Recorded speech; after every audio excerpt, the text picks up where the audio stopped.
ازيكم يا باشمهندسين؟ إيه الأخبار؟ الناس كله بخير. النهاردة هنعمل مراجعة للميد تيرم استاتيكس. يفضل إنك تشوف فيديو بتاع كويز 1 والحل بتاعه، بس الأهم يعني إنك تشوف الفيديو بتاع واحنا بنراجع كويز 1 عشان نكلمنا في كذا بوينت كده. طبعا النهاردة إن شاء الله هنحل اتنين ميد تيرم، أو مش هنحلهم، هندردش فيهم يعني بيجوا ازاي وتعمل معاهم ازاي وكده. زي ما قلت لك، لو انت عايز أي أسئلة في جروب الواتساب هتلاقي اللينك بتاعه في الديسكريبشن. ولو عايز تشوف حل الأسئلة فاحنا بننزل فيديوهات الحل على كل محاضرة. حلو. عايزين نسمي بالله ونصلي على النبي، نقول اللهم انفعني بما علمتني وعلم ما ينفعني وزدني به علما. بسم الله. آه، بص، قبل ما نتكلم عن الميد تيرم عايزين نتكلم عن حاجة عن الميد تيرم بقى عامة. بص، الميد تيرم غالبا بيكون 20 درجة، مش لازم يجي لك كده، ممكن الدكتور لسه هيقول لك ايه الأسئلة بالظبط اللي هتيجي، بس هو في الأغلب هيكون كده: سؤال قابل و 3 دي والكلام الجميل كده، وسؤال 2 دي، وسؤال رينج. سؤال رينج ده اللي هو اساسي، يعني كده كده هي كده هي كده. زي ما قلت لك مش هيجيلك نفس الاشكال، مش نفس الرسمه، مش نفس الارقام، بس نفس الفكره، نفس طريقه الشغل، نفس الطريقه اللي احنا بنشتغل بيها. حلو. بس فاحنا ان شاء الله النهارده هنحل بقى اتنين ميد ترم، متقلقش فيهم زي ما قلت لك. طبعا انت معاك ساعه، ده احسن من الكويز كتير. معاك ساعه عشان لو في سؤال مثلا نفسك انك تحله بسرعه فيوفر وقت كتير. السؤال بياخد وقت. تقسم وقتك براحتك، مش هيخليك تتوتر أوي من الوقت. مش معنى كده بقول لك إن الوقت كتير، لأ، هو الوقت برضه يا دوبك، بس ممكن لو أنت حليت سؤال بسرعة يديك ثقة. عشان كده بفضل دايما إن أنت تحل السؤال السهل أو اللي هو بالنسبة لك سهل، اللي هو في الأغلب بيكون ال 2 دي. هتلاقيك مثلا جبت خمس ست مطالب مثلا في 10 دقايق، بس لك 50 دقيقة في سؤالين بس، فنفسيا الموضوع بيكون أحسن. آه، بس زي ما قلت لك انا بقولك بحب دايما تبدا بال 2 دي، بعدها مساله ال 3 دي العاديه، بعدها بالرينج. سيب الرينج ايوه للاخر عشان هو السؤال بيكون رخم. فده برضو نفس الترتيب اللي احنا هنتكلم بيها في الامتحانين دول. اول امتحان قال لك والله إن في بار اسمه اي بي اهو، والكلاينت اداك الانجل، وبعدين قال لك والله في كام فورس في اف، في كيو، في بي 1، في بي 2، وادالك كل الفاليوز بتاعته. حلو. وقال لك ان الاي سي ب6 وان السي بي ب7. طبعا تبقى الاي بي بكام؟ ب13 كلها. حلو. اول حاجه طبعا، من غير ما نقرا اي حاجه كده، نعمل لهم ريزوليوشن ونجيب ريزلت. ماشي. خلي بالك بس سيكا، الاف جاهزه، الكيو جاهزه، البي 2 جاهزه، البي 1 بس اللي عايزه ايه ريزوليوشن. تبقى مره كوزاين كده جبت الواي، ومره الساين هتجيب الاكس. حلو. كده انت جبت يا باشا الاربعه فورسز، هتجمعهم تجيب الريزلت. تعالى نبص المساله. عايز اكس كومبوننت ريزلتنت زي اتفقنا جبناه. عايز الانجل مع الاكس اكسيس، طبعا هتجيب ايه شيفت تان واي على الاكس. كده يا باشا انت جبتها. حلو. كده جبنا مطلوبين، حسن مفيش فيهم اي صعوبه. عايز المومنت اباوت ايه، هنجيب المومنت اباوت ايه ازاي؟ هتجيبه على طول يعني، مش حوار. البي بتمر بيها ملهاش مومنت. الاف هتعمل بقى ايه هنا؟ عايز تشغل اف في دي، فالاف والله موجوده جاهزه. الدي عايز البعد العمودي ده، فالبعد العمودي ده تجيبه ازاي؟ اداك الوتر ومعاك الانجل اهي، بس يبقى الوتر كوزين سيتا، جبت الايه البعد ده. وخلي بالك من الاشارات هنا، يبقى مع عقارب الساعه هيبقى نيجاتيف. حلو. الكيو عايز البعد ده، البعد ده هيجي ازاي؟ اي بي ساين الانجل. حلو. الاي بي ب 13، خلي بالك وانت بتجمع ممكن غلطه عبيطه زي دي تقع لك الدنيا. كده جبت الايه، خلي بالك برضو في الايه بوزيتيف ولا نيجاتيف. طبعا البي 2 نفس الفكره، هتبقى الانجل، هتبقى الوتر ايه بس ايه كوزاين. خلي بالك ان ده يبقى بوزيتيف. حلو. هتجمعهم جبت المومنت اباوت ايه. هتحطه هنا وتحتفظ بالرقم عشان هنحتاجه دلوقتي. عايز الديستانس بتاع ريزلتنت من ايه along اي بي سي. يعني ايه؟ يعني بيقول لك والله الريزلتنت اللي احنا جبناها مكانها فين في الاي بي سي، بتأثر فين بالظبط. هتعمل اي مكان عشوائي ولما يكون هنا كده، تقول والله بتأثر هنا كده، فهتقول والله لها اكس وليها واي. صح، منطقي اللي احنا جايبينه بالكومبوننت. هتجيب المومنت اباوت ايه نتيجة للريزلت. ازاي؟ هتقول والله المومنت، هتفرض ان البعد دي، بعد الاي عن الريزلتنت دي، تقول والله مرة دي كوزاين ومرة دي ساين. خلاص انت كده قفلت المثلث اهو. فهتشوف والله هتبقى الاكس كومبوننت في الدي كوزاين، والواي كومبوننت في الدي ساين. وتراعي الاشارات طبعا. جبت المومنت اباوت ايه كايه كفانكشن في الدي، بس هتساويها بالرقم اللي انت جايبه في المسألة اللي قبلها. كده انت يا باشا جبت البعد. تاني، تفرضه هتفرض الريزلتنت في اي حتة كده، تفرض ان البعد بدي. حلو. بعد ما تفرض البعد بدي تعمل لها ايه ريزوليوشن. وهي اوريدي اصلا تبقى معاك ككومبوننت. بعدين تجيب المومنت بتاع الريزلتنت about A بس، وتساويها بالمومنت about A من الفورسز كلها. كده انت جبت الديستنس. حلو كده. اول ما اربع مطالب جم، قال لك B1 و B2 و C تقريبا، صح؟ تشينج و F و Q زي ما هو، عشان النيو ريزلتنت تبقى 211 فيرتيكال ابورد قد ايه. يعني ايه؟ يعني B1 و B2 و C تتغير. حلو. ال F و Q زي ما هم، ولكن الريزلتنت الجديدة بقت 211 لأعلى عند B. حلو. فدي الريزلتنت الجديدة. تعمل ايه؟ هترجع تحل المسألة تاني، تعمل تاني ريزوليوشن وتحسب B1 و B2. حلو. وبعدين تجيب المومنت about B. ليه المومنت about B؟ عشان هيكون بصفر. هتساويها بالاف، يعني بالمومنت بتاع الاف وبي 1. خلاص انت كده جبت البي 1. حلو. وبعدين معاك معادلة تانية اللي هي بتاعة مجموعهم بيساوي 211، هيبقى في اتجاه الواي. جبت البي 1 خلاص في المعادلة الأولانية، تقدر تجيب البي 2. حلو. تاني بس عشان ما قلتهاش كويس. هم اتغيروا. حلو. وقال لك ان الريزلتنت الجديدة 211 عندي في بي. هتجيب المومنت عندك بي بالاف والبي 1. اف عندك البي 1 كمجهول، والمومنت هتساويه بالصفر عشان الريزلتنت بتمر بينا في المومنت بصفر. بس كده انت جبت البي 1.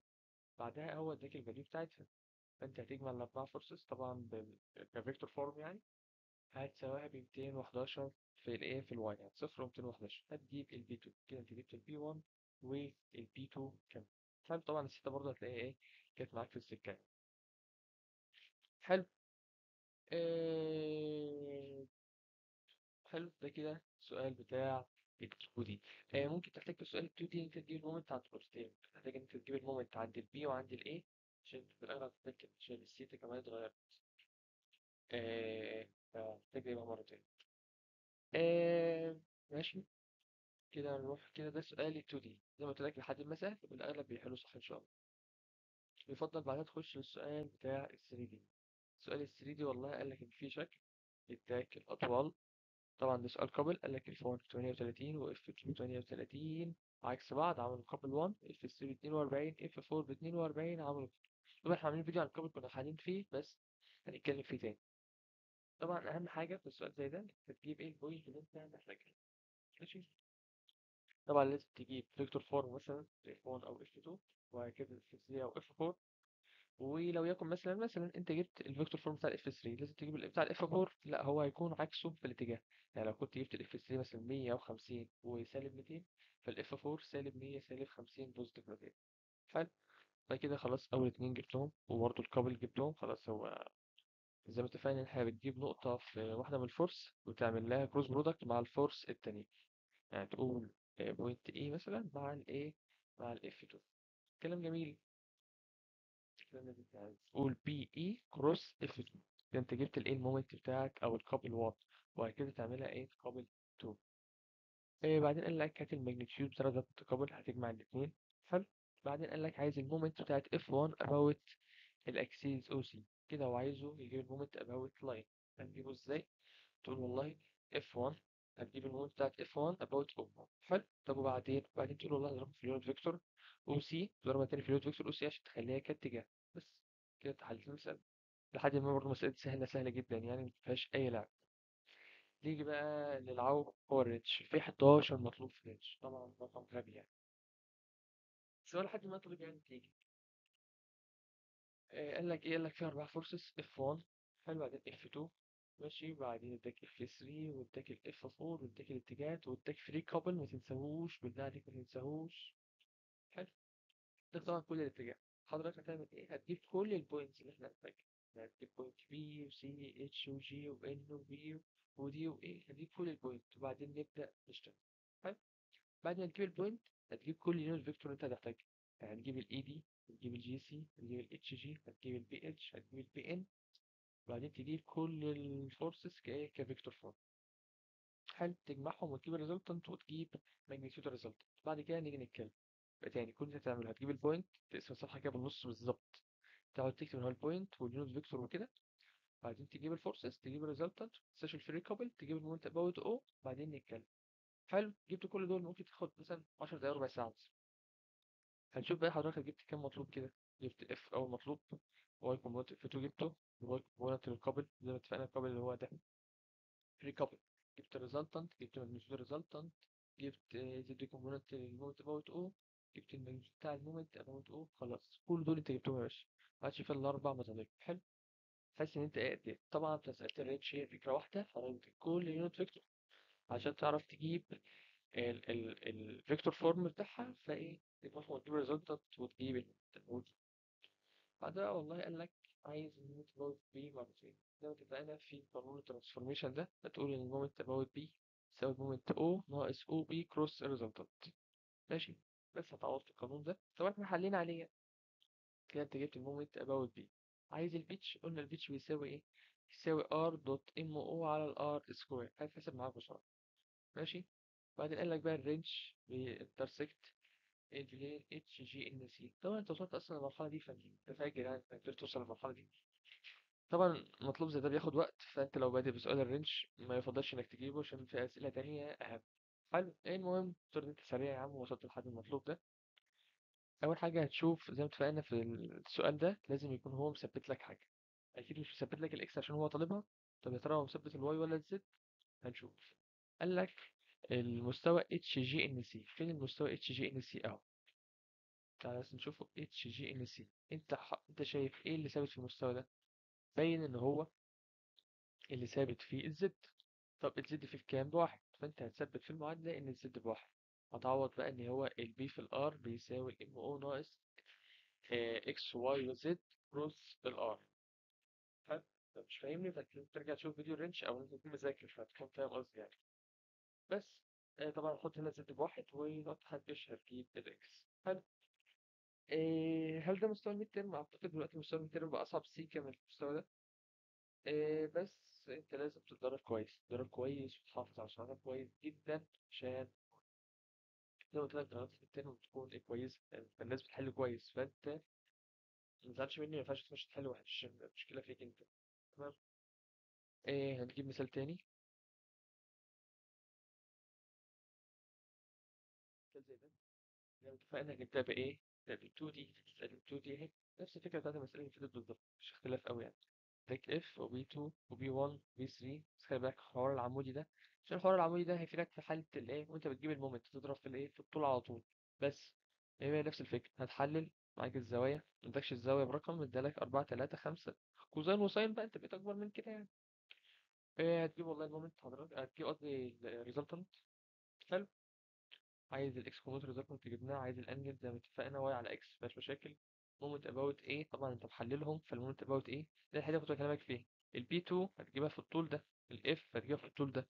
السي بقى ما تجيبش اللي احنا محللها، لا انت تضرب البي 3 على طول في الايه في الاي سي. الديستنس بتاعت الريزلتنت زي ما اتفقنا هتفرض الريزلتنت في اي مكان هنا كده. هتشوف الاكس بتاعها والله مثلا كانت بالنيجاتيف، الواي بتاعها مثلا بالبوزيتيف كده، على حسب انت تطلعها بايه. وبعدين هتجيب المومنت اباوت ايه. حلو. واحنا لسه جايبينها اصلا من شويه كرقم. وبعدين هتجيبها هنا ايه كدي كوزاين ودي ساين ومش عارف ايه وكده، هتجيبها كايه كفانكشن في الدي. يعني مثلا الريزلت طلع معاك مثلا بسالب 50 و100، فتقول والله سالب 50 في دي ساين سيتا. ساين سيتا ليه هنا كام؟ 3 على 5. والله المية اللي احنا جايبينها في الأربعة على 5 في دي. حلو. وتخلي بالك من الإشارات جمع وطرح وكده، إيه اللي مع عقارب الساعة وإيه اللي عكس عقارب الساعة. وكده تبقى أنت جبت المومنت أباوت إيه. ماشي. كفانكشن في التي، واحنا جايبينها كماجنتيود من المرة اللي قبلها، بس من بعض جبت الدي يا باشا. طب بالك من المطلوب ده عشان كتير قوي بتدخل فيه ما بيعرفش يجيبه. ايه المسألة اللي بعدها برضو؟ قال لك بي 1 وبي 2 وبي 3 يتغيروا واف زي ما هي. حلو. عايز النيو ريزلت، اداك النيو ريزلتنت 437 ونص فيرتيكال داون وورد ات بي. يعني الوقت الريزلتنت عند البي كده لتحت ب 437 ونص، واللي اتغير 3. فاحنا عايزين 3 معادلات. هتعمل ايه؟ اول حاجة عندك معادلة اللي هي هنجمع الفورسز. طبعا الفيكتور فورم جاهز، فانت تجمع 3 فورسز كده انت جبت الايه، كده انت جبت معادلة. طب تاني معادلة، والله تاني معادلة هتجيب المومنت اباوت بي. طب ليه اباوت بي؟ عشان هتساوي صفر. هتساويها بقى بالايه بالبي 3 في البي سي والله، والبي 1 في الايه في البعد بينهم. كده انت جبت تاني معادلة فيها بي سي وبي 1، مفيهاش يا باشا كمان بي 2، وسهلة جاهزة. حلو. طب تالت معادلة، والله تالت معادلة هتبقى براحتك بقى، يا تجيب المومنت اباوت ايه يا تجيب المومنت اباوت سي. طب الأسهل لك كتير هو إيه فبوت إيه هتبقى أسهل لك شوية. حلو، مش هتفرق أوي معاك، بس إيه دي كده المعادلة التالتة.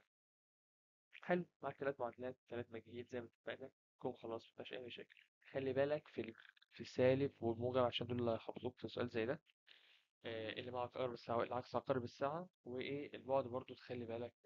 حلو، دي كده المسألة دي لحد ما برضو حلوة مفيهاش مشاكل. نيجي لمسألة بقى ال 3D كابل. زي ما اتفقنا هتيجي هتعمل إيه؟ تجيب اليونت فيكتور. طبعا انت لازم تقرا مسألة تأكد إنها قابل، عشان هي ممكن يبقى شكلها كده بس ملهاش قابل. نفس البتاع نفس الماجنتيود هو قال لك إنها قابل، ونفس الماجنتيود كمان وقال لك إنها قابل، وعكس بعض في الاتجاه. خلاص. زي ما قلت لك هتجيب الفيكتور فور بتاع واحدة من دول، وهكذا واحدة من دول، وتجيب البوينت عشان تجيب الكابل. زي ما اتفقنا مثلا عايزين نجيب كابل 1، فانت تقول والله مثلا اي اتش كروس اف 2. ماشي. طب الاكس كومبوننت الاف 1 زي ما اتفقنا هنقول جبناها. طب مثلا لو انت ما جبتش مثلا الاف 1 كنت جبت الاف 2، فانت هتعمل ايه؟ هتضربها في نيجاتيف. حلو.